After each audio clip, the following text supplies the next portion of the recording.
God, I hope never. I'd rather die than marry him, she said after her friend jokingly asked when I'd propose. I smiled, finished my drink, and left the bar. She called an hour later, voice shaking, asking why I left. I said, just saving you from a fate worse than death, and hung up. Hey viewers, before we move on to the video, please make sure to subscribe to the channel and hit the like button if you want to see more stories like this. Thanks.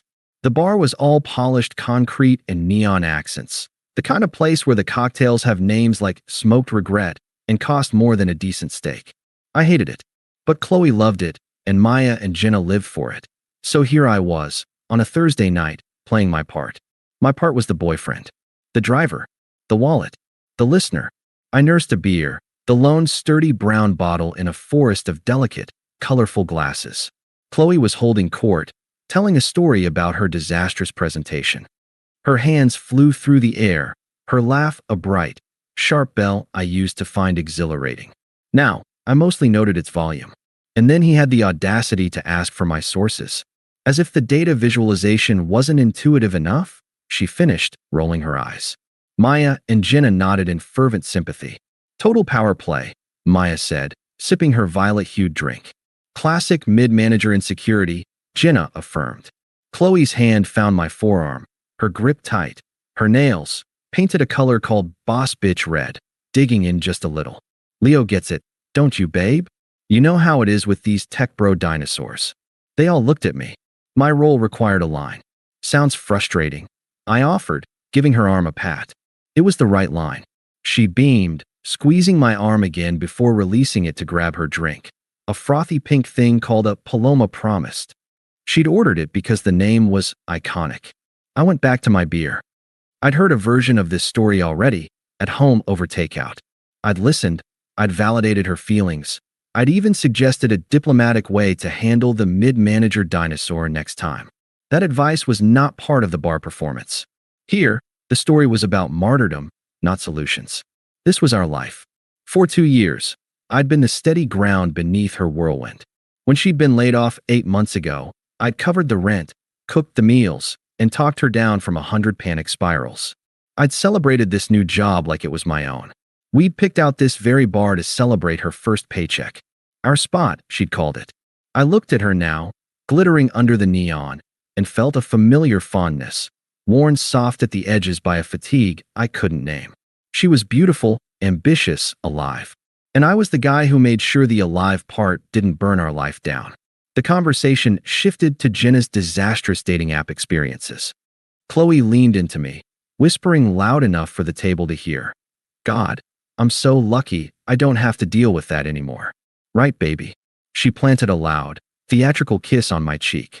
I smiled, the way you do. Another round arrived. I didn't order another beer. I was driving. I watched them, a trio of beautiful birds preening in the reflective glow of their own lives. My phone buzzed in my pocket. A text from my sister, asking if I wanted to help rebuild the carburetor on her old Civic this weekend. A little bubble of genuine warmth popped in my chest. Yes, I typed back. Absolutely. Oh, who's that? Chloe sing-songed, snatching playfully from my phone. I moved it away, a reflex. Just my sis. Weekend plans. Ugh, you and that greasy garage, she said, but she was smiling. It was part of our routine. She'd mock my obsession with my motorcycle project. I'd pretend to be wounded. She'd call me her handyman, with a wink. It was our dance. Maya, emboldened by her third smoked regret, flopped her elbows on the table. Her eyes, glazed with alcohol and affection, drifted between Chloe and me. She wore the look of someone about to deliver a profound, drunken truth. You know, she slurred, pointing a finger that wobbled between us. You too. You're, like, solid. It's actually kinda gross. She giggled. Jenna joined in. Chloe preened, wrapping her arm around mine.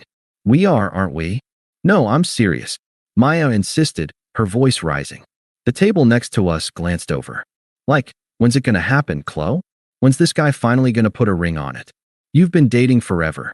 The question hung in the air, a sudden, clumsy spotlight. Jenna's giggle died. Chloe's arm around mine stiffened. A flashbulb memory went off in my head. Us, 6 months ago, hiking a trail. She'd slipped on loose gravel, and I'd caught her. We'd stood there, breathless, hearts pounding from the scare. She'd looked up at me, mud on her cheek, and said, "Don't ever let me go, okay?" I'd kissed her, tasting sweat and chapstick, and meant it with every fiber of my being. Never. I looked at her now, waiting for the performative blush, the "oh, stop," the squeeze of my arm that meant maybe soon. Chloe let out a laugh. It wasn't her bright, bell laugh. It was sharper, thinner, a knife being drawn. She untangled her arm from mine and reached for her Paloma promised. She took a long, deliberate sip, her eyes on the pink liquid, not on me, not on Maya. "God," she said, the word landing like a drop of ice in the sudden quiet. "I hope never." The neon light above us hummed. Jenna's smile froze into a grimace. Maya's intoxicated gleam faded into confusion. Chloe set her glass down with a precise click. She leaned forward, her voice dropping into a conspiratorial stage whisper that carried perfectly in the lull of the bar's music. He's safe. A total sweetheart. But marry him." She let out a little puff of air, a sound of pure derision. "Ugh, I'd rather die than be trapped in that boring little life." The words didn't feel real. They felt like subtitles for a movie I wasn't watching. Boring little life. I saw our apartment, the one I'd painted while she was at a yoga retreat. The garden box I'd built on the balcony because she wanted fresh herbs. The comfortable couch where we'd spent 100 rainy Sundays. "Chloe," Jenna hissed, a desperate warning. But Chloe was on a roll, the cocktail and the audience fueling her. She finally flicked her eyes toward me, not with guilt, but with a kind of defiant amusement, like she'd just told a particularly edgy joke and was waiting for me to get the punchline. "I mean, think about it," she said, her gaze holding mine, challenging me to flinch. "The nice little house. The nice little yard. Watching him tinker with that greasy bike every weekend for the rest of my life. No thanks." She shuddered, a theatrical, full-body shake. I'd suffocate. Literally suffocate. The world did not slow down. It snapped into a hyper-focused, silent clarity. The hum of the neon was a roar. The condensation on my beer bottle was a constellation of cold, perfect droplets. I could smell her perfume, expensive, citrusy, over the stale beer and fried food. I saw not just the woman in front of me, but a montage projected on the cold, polished wall behind her. Her, crying in my kitchen after the layoff, saying, "What would I do without your calm?" Her, toast raised at this very bar, saying, "To my rock." Her, curled against me on that boring couch, whispering, "This is all I'll ever need." It had all been a performance. The fondness I'd felt moments ago curdled, evaporated, leaving behind a vacuum so pure and cold it was almost peaceful. Maya looked like she wanted to vomit. Jenna studied the tabletop as if the grain of the wood held the secrets of the universe. Chloe's smirk wavered, just for a second, as she registered the absolute lack of reaction on my face. I wasn't angry. I wasn't hurt. I was an astronomer observing a distant, dying star. A profound, unshakable certainty settled in my bones. This was the truth. The first and last completely honest thing she had ever said to me. I felt my lips move. They stretched into a small, easy smile. It wasn't a bitter smile. It was the smile of a man who has just solved a complex, nagging problem. Her eyes widened, confused. Still smiling, I picked up my half-finished beer. I brought the bottle to my lips and drained it in one long, smooth swallow. The bitterness was familiar, comforting in its simplicity. I placed the empty bottle on the table with a soft, final clink. I stood up. The chair didn't scrape. I moved with a quiet, fluid grace I didn't know I possessed. "Leo." Her voice was a confused squeak. The defiance was gone, replaced by the first flicker of alarm. "Where are you going?" "Don't be so sensitive, it was a joke." The words bounced off the new, silent space around me. I reached for my wallet, pulled out 2 20s, more than enough for my beer and a generous share of the smoked regrets and Palomas promised, and laid them flat on the table, a green paper period at the end of her sentence. I turned. I didn't look at Maya or Jenna. I didn't look back at her. I walked past the bar, past the laughing groups, past the hostess who gave me a curious glance. The cool night air hit my face as I pushed through the heavy door. It smelled of rain and city. From behind me, faintly, I heard her voice, rising in pitch. tinged with a performative frustration that was already crumbling into something real. Oh my God, is he seriously walking out? Leo, Leo. The sound was swallowed by the city. I didn't run. I walked to my car, a calm, steady rhythm on the pavement. The problem was solved. The equation was complete. All that was left was the logistics of absence. And for the first time in 2 years, my mind was perfectly, peacefully clear. The drive home was conducted in a vacuum of sound. I didn't turn on the radio. The frantic, pulsing energy of the bar was gone, replaced by the steady purr of my car's engine and the rhythmic swipe of the wipers against a fine, misting rain. My hands were steady at 10 and 2. My breathing was even. I felt like a surgeon after a successful, complicated operation, precise, spent, and utterly detached from the emotional mess left on the table. I parked in my usual spot. Our usual spot. The thought had no purchase. It was just a space of asphalt now. The apartment was quiet, still holding the ghost of our evening routine. Her heels kicked off by the door, a lipstick-stained glass by the sink, the throw blanket rumpled on her side of the couch. I didn't look at any of it. I walked past the living room, past the bedroom door, and into the second bedroom I used as an office and a den. This was my space, the one she'd always half-jokingly called my man cave, with a tone that implied it was a childish indulgence. Here, the bookshelves held my engineering textbooks and motorbike manuals, not the aspirational decor magazine she favored. A framed map of a hiking trail we'd never gotten around to doing. My old, comfortable desk chair. I sat down. The cold, analytical clarity that had descended in the bar hadn't lifted. It had crystallized. There was no pain yet. Pain required connection, a sense of loss. What I felt was the absence of a weight I hadn't realized I was carrying.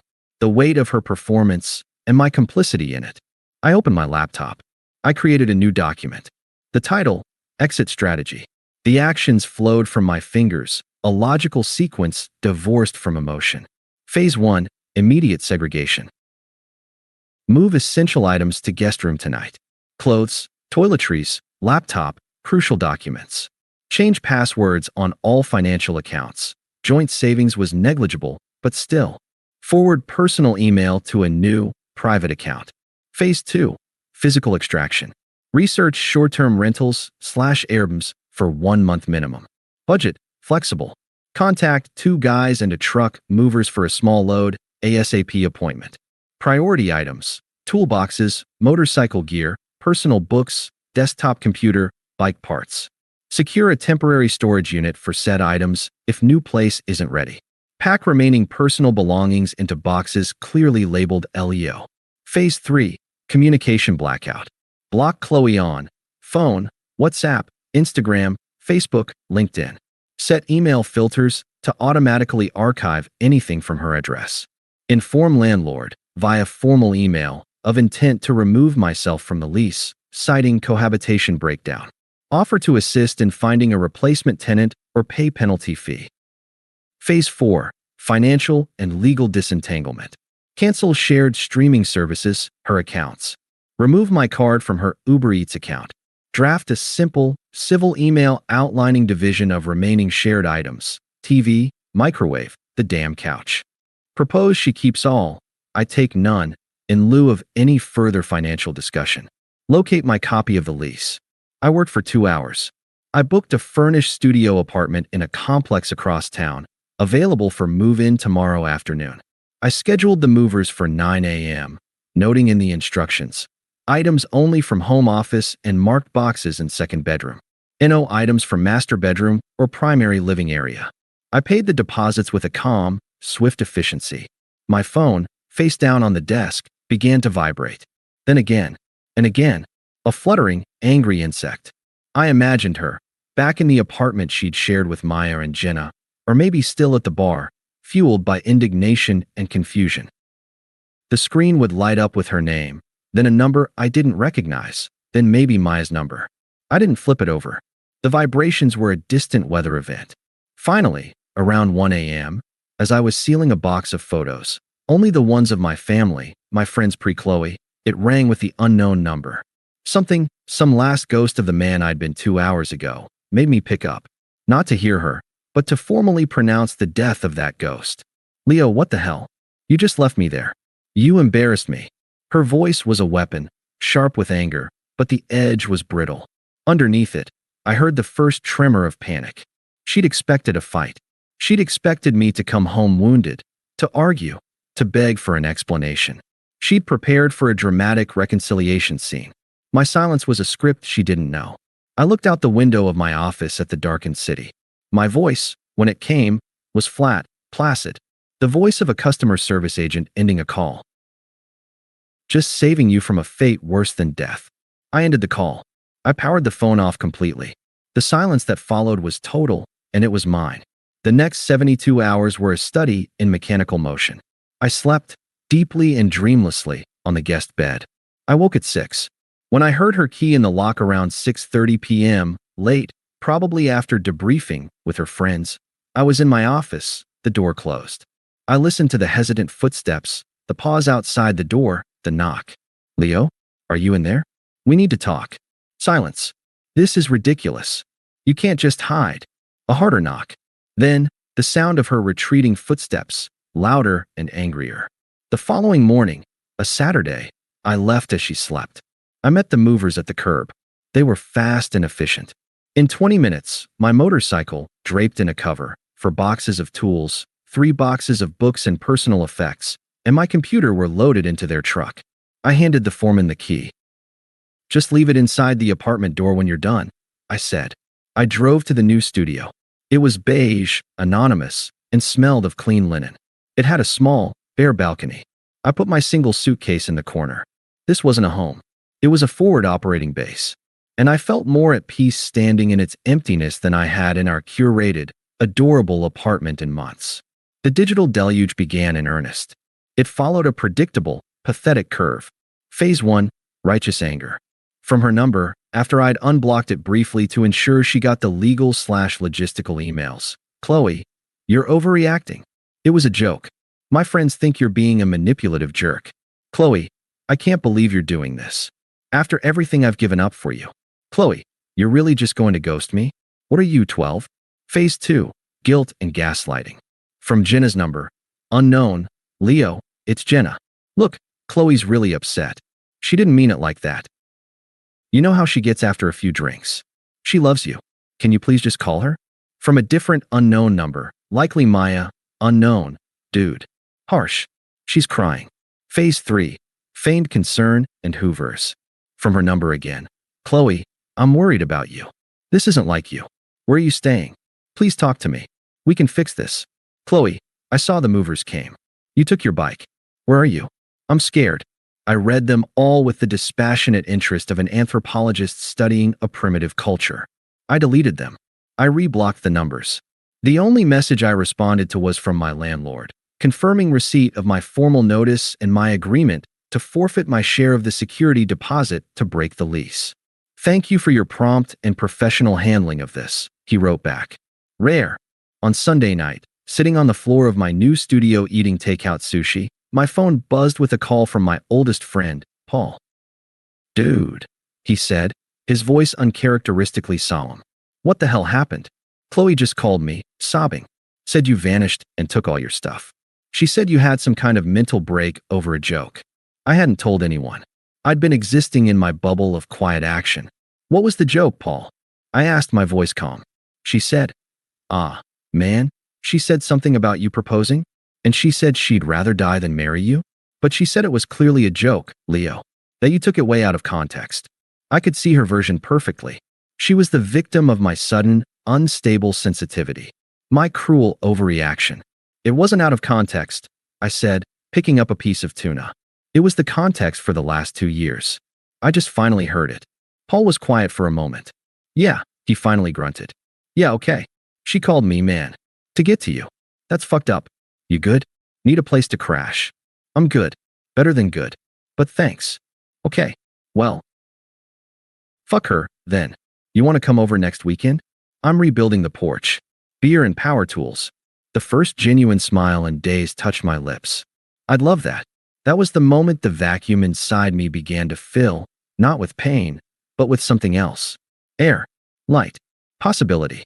The first month was a lesson in self-reclamation. I joined a moto touring club I'd bookmarked years ago and never joined because weekends were our time. I spent a Sunday with them riding winding coastal highways, the roar of the engine a physical therapy for my soul. I had beers with them afterwards, men and women whose names I learned, who talked about carburetors and road trips with no subtext, no performance. I reconnected with Paul and with my sister, Lisa. I helped her with the Civic, our hands black with grease, talking about everything and nothing. "You seem lighter," she observed, not pushing. I was. At work, I accepted a project I'd previously declined, a 6-month development stint that required deep focus and some travel. My boss, surprised and pleased, said, "I always thought you weren't interested in the grind. Glad to see you're leaning in." I hadn't been disinterested. I'd just been managing the constant, draining emotional weather system that was Chloe's life. Now, with clear skies, my career horizons expanded.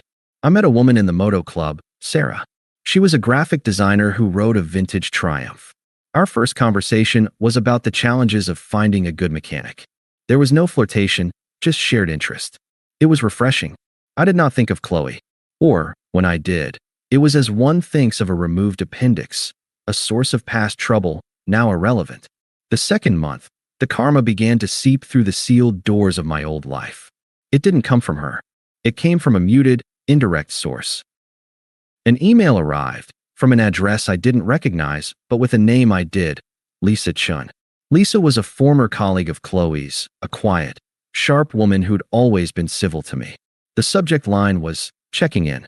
Leo, I hope it's okay I'm emailing you. I got your address from the old team directory. I'm not writing this for Chloe, and I'm not asking you to do anything. I just wanted to say I'm sorry for what happened. I heard about the bar. Maya told me what Chloe said, verbatim. I was appalled. I also feel I should tell you, because you were always decent to me, that things have unraveled for her. After you left, her performance at work nosedived. She was always distracted, blaming others. She was let go last week. From what I gather, the apartment lease is up next month and she can't afford it alone. Maya and Jenna aren't letting her move in, something about drama. She's been trying to date, but that comment she made about you has gotten around in our wider social circle. It hasn't painted her in a good light. I'm telling you this not to elicit sympathy from you, but because I believe in accountability. You were a good partner to her. What she did was cruel, and the consequences are hers to bear. I hope you're well. Lisa. I read it twice. I felt nothing for Chloe, no schadenfreude, no pity. The report was like a news bulletin from a country I'd once visited and now barely remembered. The primary emotion was gratitude for Lisa's basic human decency. I wrote back a simple, 3-line reply.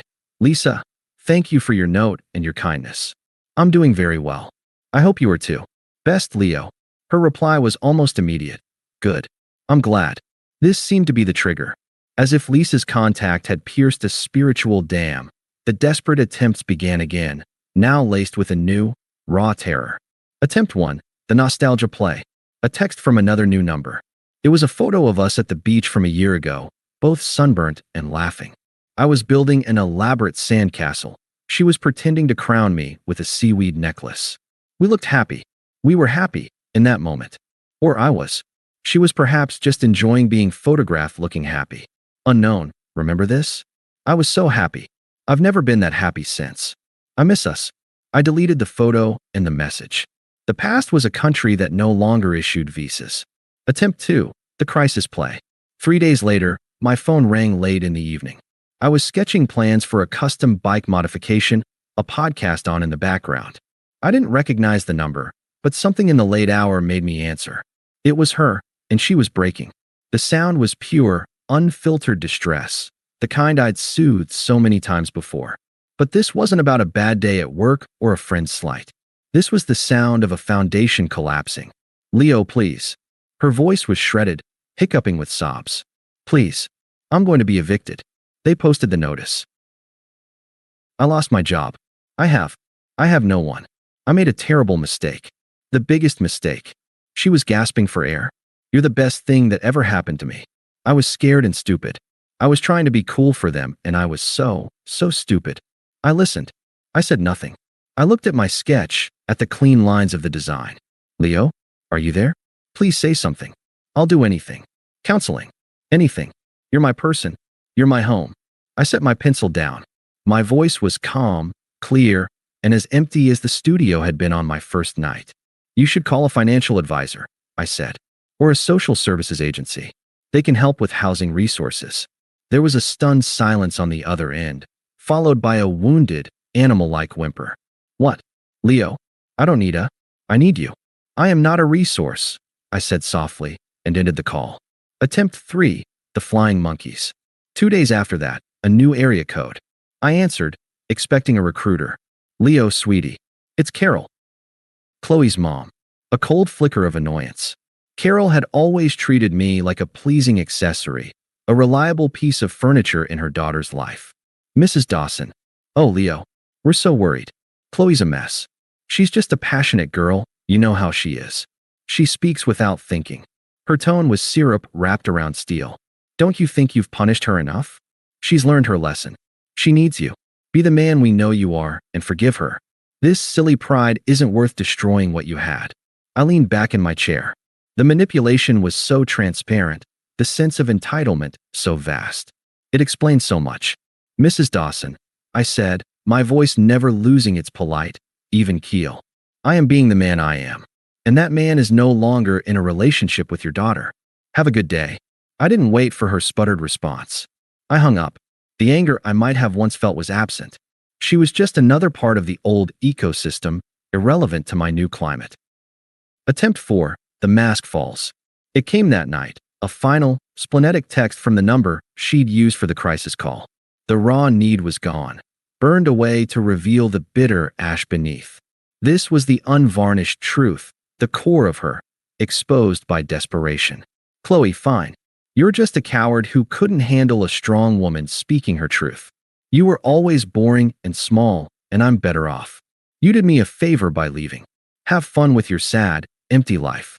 I read it, and for the first time since that night in the bar, I felt a true, deep emotion regarding Chloe Dawson. It wasn't hurt. It wasn't anger. It was amusement. I didn't reply.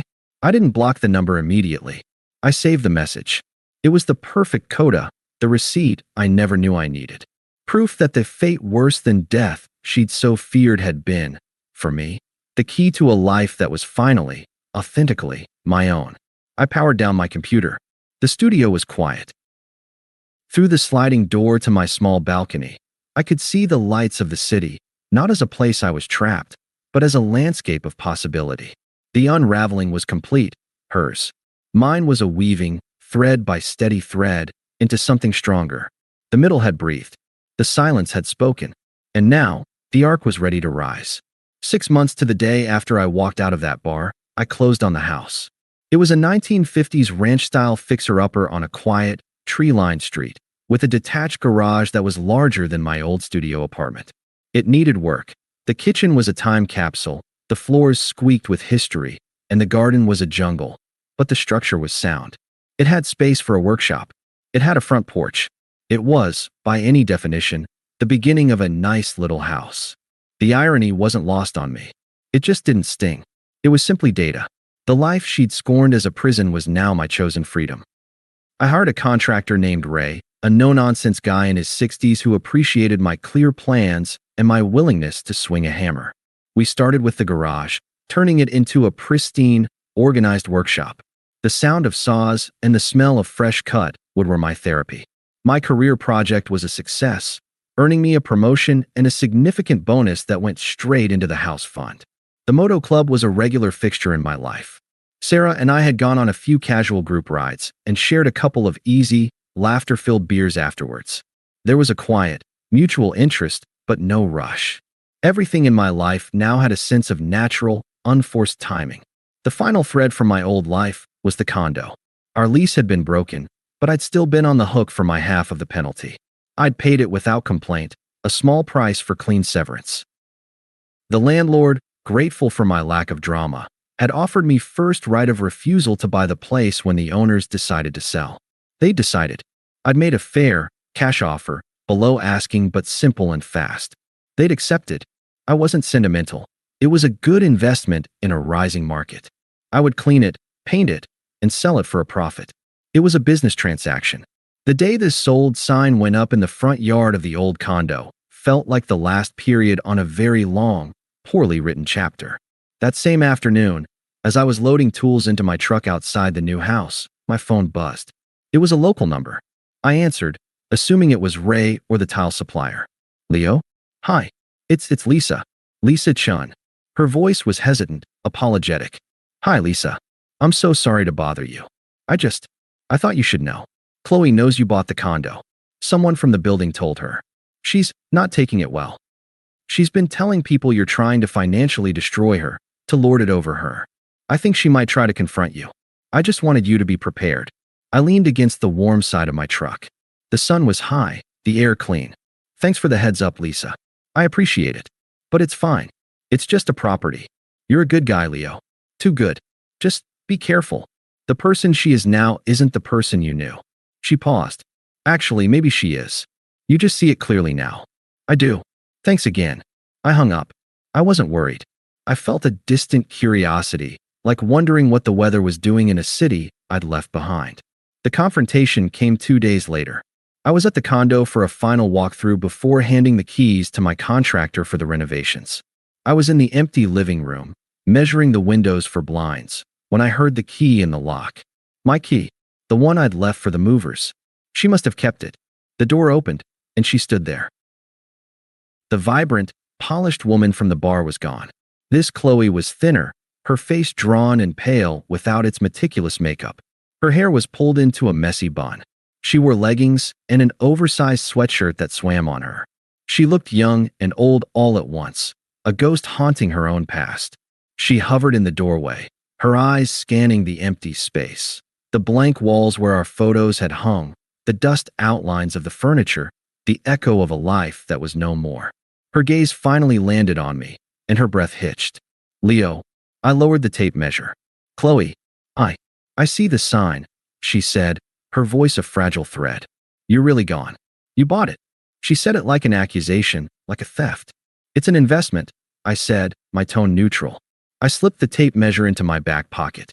She took a hesitant step inside, then another, as if entering a museum of her own failures.